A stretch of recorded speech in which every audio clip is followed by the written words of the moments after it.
Hello friends, welcome to Aki Kukku show. तो इस बार हम फिर एक नए सफ़र की तरफ निकल पड़े हैं और ये सफ़र शुरू होता है हमारा फरीदाबाद से हरिद्वार धर्म नगरी। तो इस वीडियो में आपको हम संपूर्ण हरिद्वार और ऋषिकेश के दर्शन कराने वाले हैं। और जैसे कि वहाँ पर आप हर की पौड़ी तो सबको ही पता है कि हर की पौड़ी में जाते हैं, स्नान करते हैं, बट इसके अलावा हम जाएंगे बिल्वकेश्वर महादेव, नीलकंठ, कुंजापुरी, भारत माता मंदिर। ये अपने अलग अलग इनका एक हिस्ट्री है, एक इतिहास है। जैसे माता पार्वती ने कहाँ 4000 साल तपस्या की और शिव भगवान को पाया, वो कौन सा स्थान है जहाँ पर महादेव ने विष को धारण किया, वो कौन सा स्थान है जहाँ पर सती माता ने अपने को अग्नि को सौंप दिया था। तो ऐसे ही बहुत सारी प्लेसेस हैं यहाँ पर, हम आपको उन सब के दर्शन कराने वाले हैं और न्यू अपडेट्स के साथ कि आप कहाँ रूम सही ले सकते हैं, कितना टाइम लगेगा, कौन सा प्लेस स्टेशन के पास है, बस स्टैंड के पास है, इस तरह की जानकारी आपको देने वाले हैं। तो प्लीज़ बने रहिएगा वीडियो के अंत तक। जय गंगा मैया, जय भोलेनाथ। ये जो सामने रास्ता देख रहे हैं ये जाता है बिल्वकेश्वर महादेव, जो कि हम कल दर्शन करने वाले हैं। और ये बिल्वकेश्वर मंदिर बिल्कुल सोसाइटी के साथ लगा हुआ है, जिससे हम वॉकिंग डिस्टेंस में ही मंदिर के दर्शन कर सकते हैं। तो हम आज स्टे करने वाले हैं 46 हाउस नंबर बिल्वकेश्वर, क्योंकि हमने होटल की जगह ये होम स्टे लिया है आज, जो कि हमें बहुत सही पड़ा है कंपैरिजन टू होटल्स। तो इसका जो चार्जेस हैं आप समझ सकते हैं, अलग अलग रूम के हिसाब से ये 11 से लेकर 2000 तक है, जिसमें आप अपने बजट के हिसाब से रूम ले सकते हैं। तो होम स्टे है, पीसफुल प्लेस है, हाई सोसाइटी है, और आप जैसे देखेंगे हम आपको टूर कराएंगे इनके रूम्स का भी, और प्लस आसपास जो टेरेस का जो व्यू है, और प्लस जो गार्डन है जहाँ पर बच्चों ने बहुत इन्जॉय किया। साथ ही वाईफाई की फैसिलिटी भी अवेलेबल है।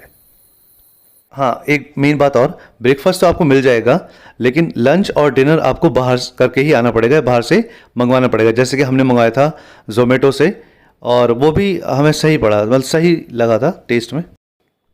ये प्लेस आपको रेलवे स्टेशन से, हरिद्वार रेलवे स्टेशन से करीब 1.5 किलोमीटर के डिस्टेंस में पड़ेगा। और देखिए बच्चे सुबह उठकर यहीं सामने जो पार्क है वहाँ पर जाकर एंजॉय करते हुए, और अच्छा लगा, पीसफुल प्लेस था, नीट एंड क्लीन। तो बच्चों ने भी बहुत एंजॉय किया।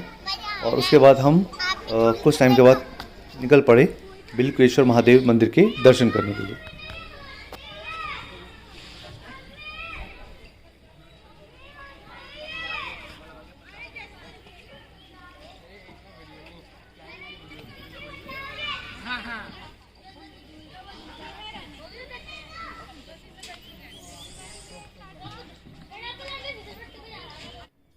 जय महादेव।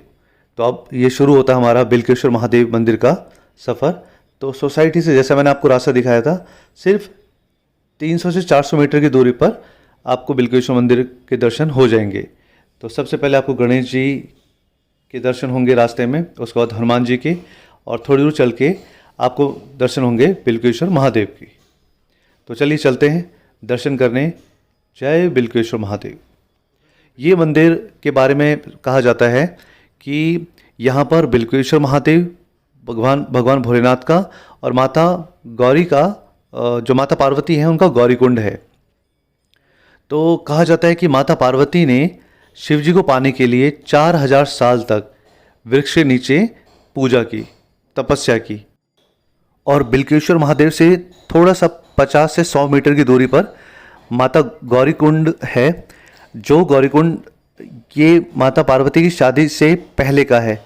कहते हैं कि भगवान भोलेनाथ को पाने के लिए माता इसी कुंड से स्नान किया करती थी, और इसी का जल भगवान बिल्वकेश्वर महादेव को चढ़ाया जाता है। और यहाँ पर आने की जो प्रेरणा है भगवान नारद जी से मिली माता पार्वती को। तो यहाँ पर जो आप चारों तरफ देखेंगे हरियाली में बिल्व के पत्ते बहुत ज़्यादा मिलेंगे। तो इन्हीं के बीच में माता पार्वती ने तपस्या की। कुंड कहते हैं माता पार्वती ने अपने कंगन के आकार का निर्मित किया। तो अभी भी आप जो कुंड का शेप देखेंगे वो कंगन के आकार का है। और जो गंगा प्रकट की थी वो ब्रह्मदेव ने प्रकट की थी, ताकि माता पार्वती को कोई दिक्कत ना हो। सुना जाता है कि यहाँ पर ब्रह्मदेव के कहीं खड़ाऊं हैं, लेकिन वो आज तक किसी को मिले नहीं हैं। एक धारणा ये भी है कि यहाँ पर सप्त ऋषि हैं, और जब माता की पूजा होती है शाम को, तो सप्त ऋषियों के आसन लगाए जाते हैं, जिसमें वो ऋषि पूजा होने के बाद जब गौरीकुंड खुलता है तो उसमें से जल लेकर भगवान भोलेनाथ को चढ़ाते हैं। और एक यहाँ पर शिला भी है। कहते हैं अगर आपको संतान सुख की प्राप्ति नहीं है तो 5 रविवार उस शिला में स्नान करने से संतान सुख की प्राप्ति हो जाती है। और जिसका विवाह ना हो रहा हो वो भी 5 रविवार भगवान भोलेनाथ के या माता गौरीकुंड के दर्शन करे तो वो भी हो जाता है। ये धारणा है, ये जो हमने सुनी है वहाँ के लोकल जो वहाँ के निवासी हैं। जय नंदी महाराज, जय नंदी महाराज, जय नंदी महाराज।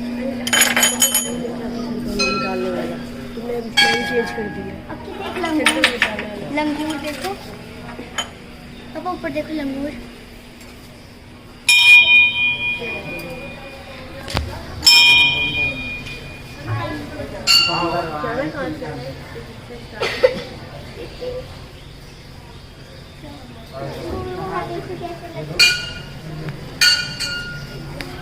और इसी तरह से जय भोलेनाथ। ओम नमः शिवाय, ओम नमः शिवाय, ओम नमः शिवाय, ओम नमः शिवाय, ओम नमः शिवाय, ओम नमः शिवाय, ओम।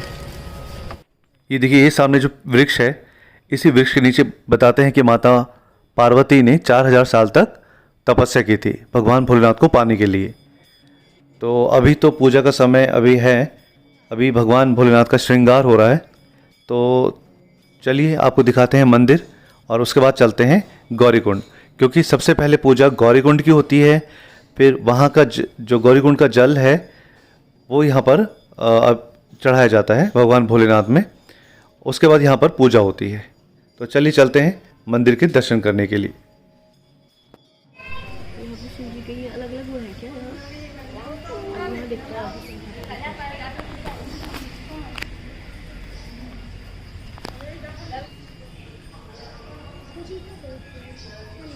ये मंदिर का आसपास का एरिया बहुत ही शांत, हरा भरा, बहुत ही वो फीलिंग आप वीडियो में नहीं बता सकता, लेकिन बहुत ही अच्छी पॉजिटिव वाइब्स आ रही हैं।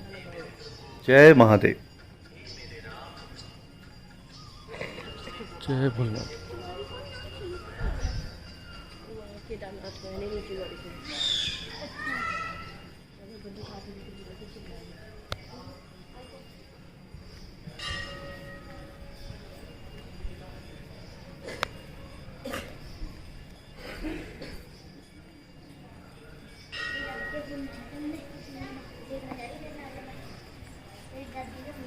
तो अब हम पहले जा रहे हैं माता गौरीकुंड के दर्शन करने के लिए, जो कि यहाँ से सिर्फ 50 से 100 मीटर की दूरी पर होगा। जय नंदी महाराज। ये नंदी महाराज है। आप चाहे तो स्लीपर पहन के भी यहाँ से गौरीकुंड जा सकते हैं, क्योंकि आगे रास्ता है थोड़ा, आप देख सकते हैं सीमेंटेड रास्ता है। तो अगर आप नंगे पाँव जाना चाहते हैं तो भी सही है, और स्लीपर लेके जाना चाहें तो भी आप लेके जा सकते हैं। और आसपास का एरिया देखिए, पूरी हरियाली है। और हरियाली का कारण शायद ये भी है, ये बोलते हैं कि आप अपना पौधा लाइए और यहाँ लगाइए, और जब भी आप आएंगे और देखिए कि आपका वृक्ष कितना बड़ा हो जाता है, क्योंकि ये कहते हैं कि आप उसको लगा के जाइए, उसको पानी और उसकी देखभाल हम करेंगे। तो बहुत ही अच्छा कॉन्सेप्ट है हरियाली करने का, तो मुझे बहुत अच्छा लगा ये।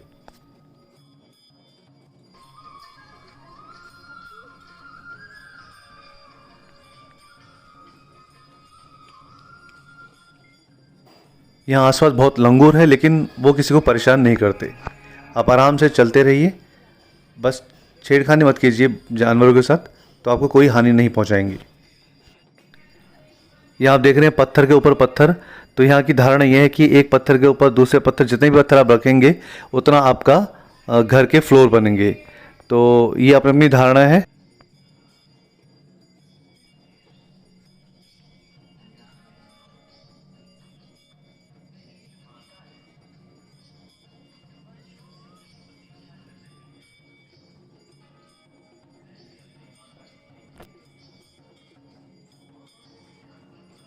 जी अब हम आ गए हैं माता गौरी कुंड,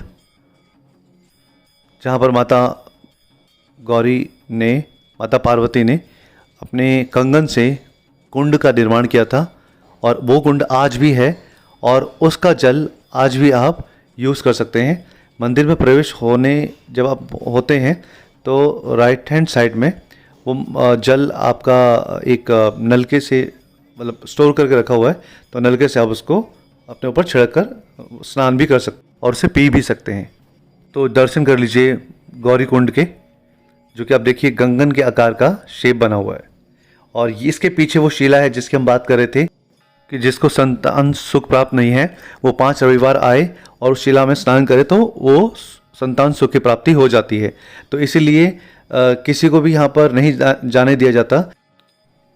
जय भोलेनाथ।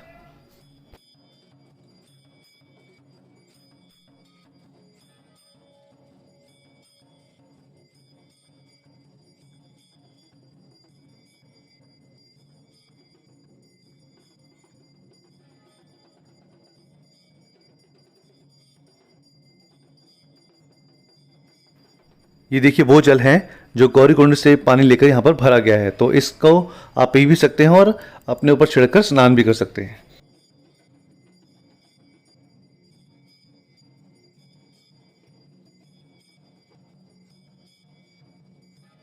ये देखिए माता और भोलेनाथ की पूजा करने के बाद ये 7 ऋषियों के आसन लगाए जाते हैं और उनकी पूजा की जाती है। मान्यता यह है कि वो ऋषि आज भी यहाँ पर मौजूद हैं और गौरी कुंड से जल लेकर वो भगवान भोलेनाथ का अभिषेक करते हैं। तो गौरी कुंड के तो हमें दर्शन हो गए, तो अब चलिए चलते हैं भगवान भोलेनाथ के दर्शन करने के लिए बिल्वकेश्वर महादेव जी के दर्शन करने के लिए। तो वहाँ भी अब कुछ समय में आरती शुरू हो जाएगी। तो अब आप आरती का आनंद लीजिए और बताइएगा कि वीडियो कैसे लगी। अगर अच्छी लगी तो please like share and subscribe कर दीजिएगा।